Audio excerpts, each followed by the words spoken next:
સૌપ્રથમ માહિતી આપવાની છે કે ખાડીની અંદર ચોમાસાનો પ્રવેશ થઈ ચૂક્યો છે। જેવી રીતે જોવા જઈએ તો આમ તો 15 મે આસપાસ અથવા તો એના પછીથી 15 થી 20 મે આસપાસ ચોમાસાનો પ્રવેશ છે એ બંગાળની ખાડીની અંદર થતો હોય છે। પણ આ વર્ષે ચોમાસું આપણે વખતો વખત જે માહિતી આપતા આવ્યા છે એમ કે 2-4 દિવસ વહેલું ચાલી રહ્યું છે, જેને કારણે 13 મે 2026 રોજ ચોમાસાનો પ્રવેશ છે એ અંદમાન નિકોબાર ટાપુ ઉપર થઈ ગયો છે। એનો મતલબ એવું સમજવાનું આપણે કે બંગાળની ખાડીની અંદર ચોમાસાનો પ્રવેશ ક્યાંય ને ક્યાંય થઈ ચૂક્યો છે। હવે સત્તાવાર હવામાન વિભાગ જે જાહેરાત કરે તે, પણ જે આપણું પ્રિડિક્શન પ્રમાણે ત્યાં સુધી ચોમાસું પહોંચી ગયું છે અને હવે ઝડપથી આગળ વધી રહ્યું છે।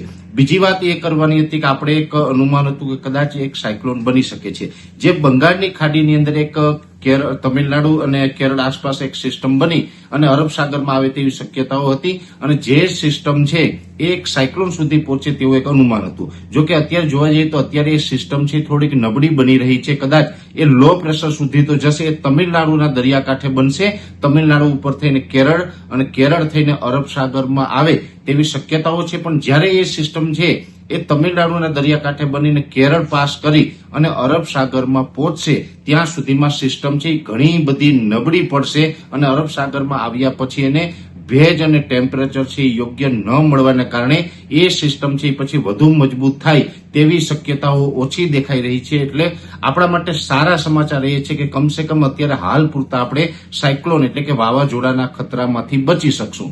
પણ છતાં પણ દરેક ખેડૂત ભાઈઓએ કાળજી એ રાખવાની છે, આપણે ઘણા સમયથી આપણે કહેતા આવ્યા છે કે 19-20 તારીખ આસપાસ કદાચ પ્રી મોન્સૂન એક્ટિવિટી થઈ શકે છે। હવે એ પ્રી મોન્સૂન એક્ટિવિટીની શક્યતાઓ વધી ગઈ છે, કેમ કે આ જે સિસ્ટમ છે એ સિસ્ટમ મજબૂત બનીને આગળ ચાલે છે, એનો જે ભેજ હોય છે એ પણ આપણા તરફ આવી રહ્યો છે અને અત્યારે સ્વાભાવિક રીતે પશ્ચિમના પવનો છે એની ઝડપ વધારે છે, ભેજવાળા પવનો આવી રહ્યા છે। સાથે આપણે રાજ્યભરની અંદર ભીષણ ગરમીનો છેલ્લા 1 મહિના કરતા વધારે સમયથી સામનો કરી રહ્યા છે, એટલે તમામ પરિબળો છે પ્રી મોન્સૂન માટે અનુકૂળ છે। એટલે હવે આપણે 19 અથવા તો 20 મે થી રાજ્યના અલગ અલગ વિસ્તારોની અંદર પ્રી મોન્સૂન એક્ટિવિટીની શરૂઆત થાય તેવી શક્યતાઓ જોવા મળી રહી છે।